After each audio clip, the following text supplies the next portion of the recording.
Hello, Dr. Lewis here, your medical scientist, discussing coronavirus and what is a cytokine storm.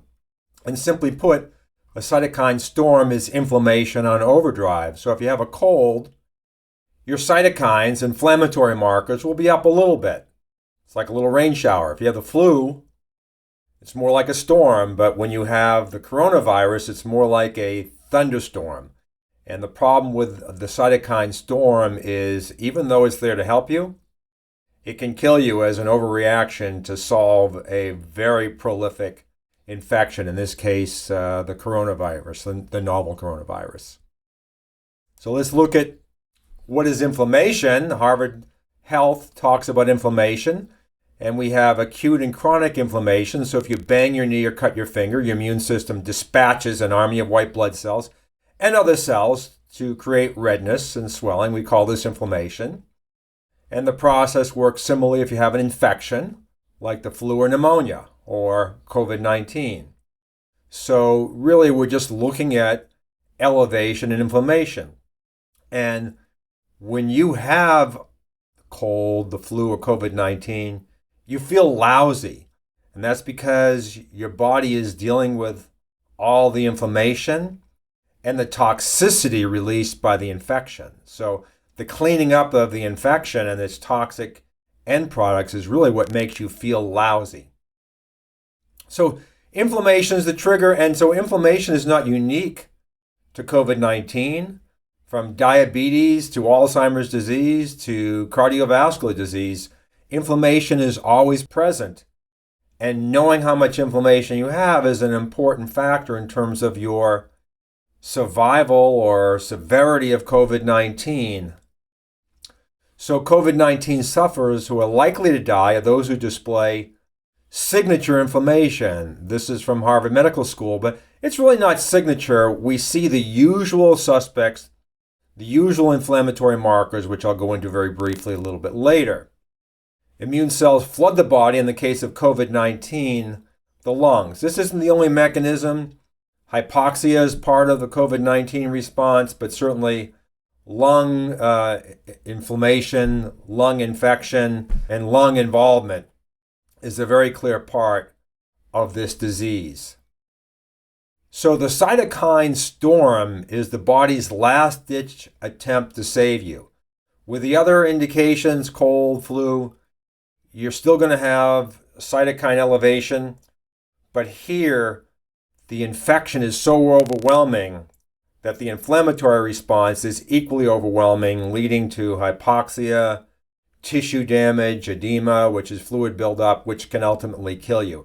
But if the body's not trying to kill you, it's trying to alleviate the infection.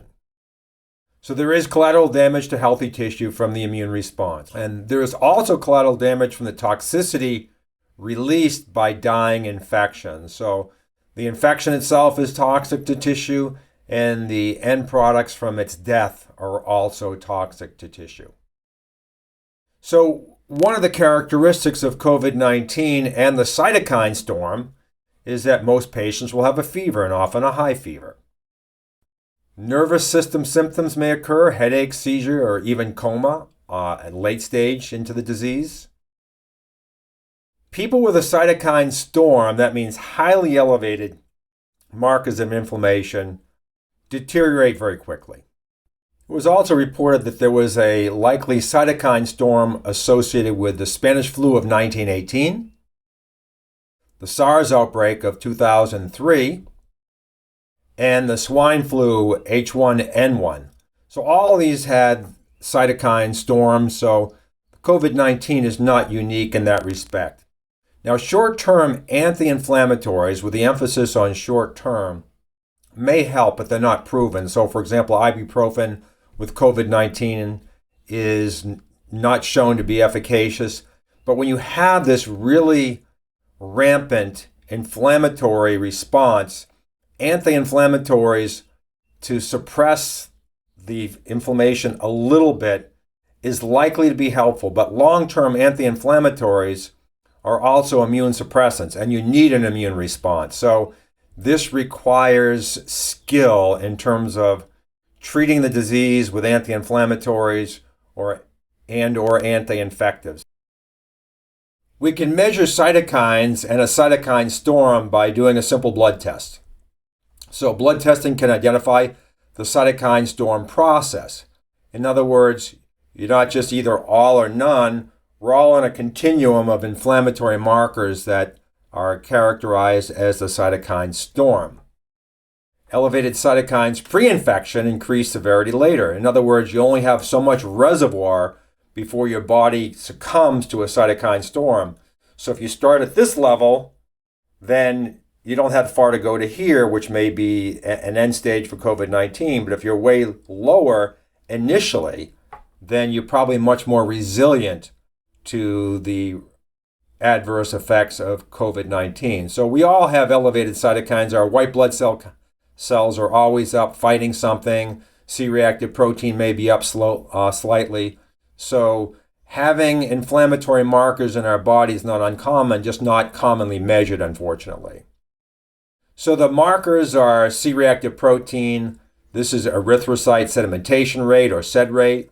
Fibrinogen is a repair signaling molecule. White blood cell counts, that's our primary innate immune system. Homocysteine.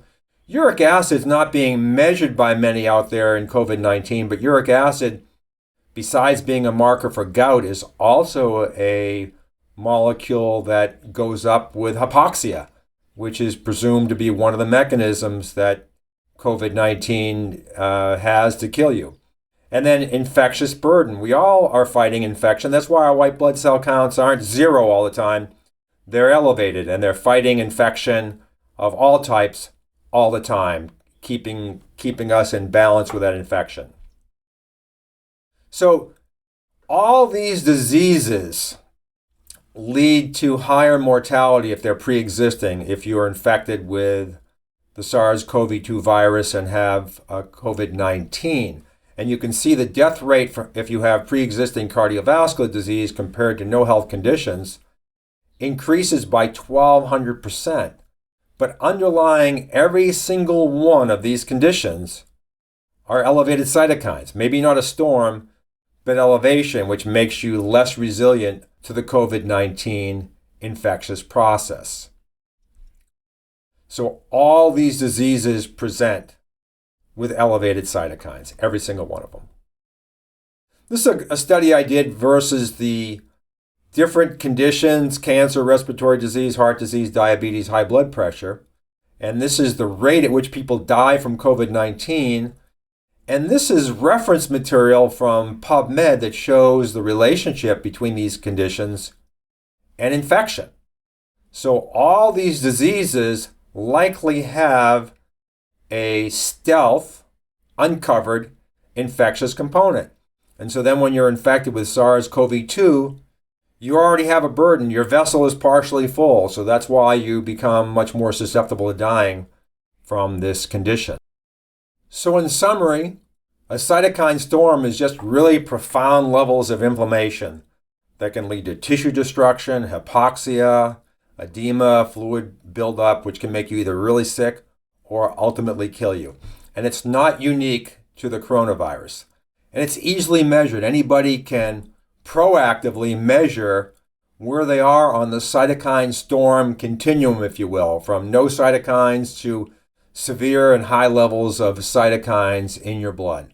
And right now, we're measuring it reactively. So, for example, Harvard Medical School and East Virginia University Medical School is measuring for cytokine storms in COVID-19 patients.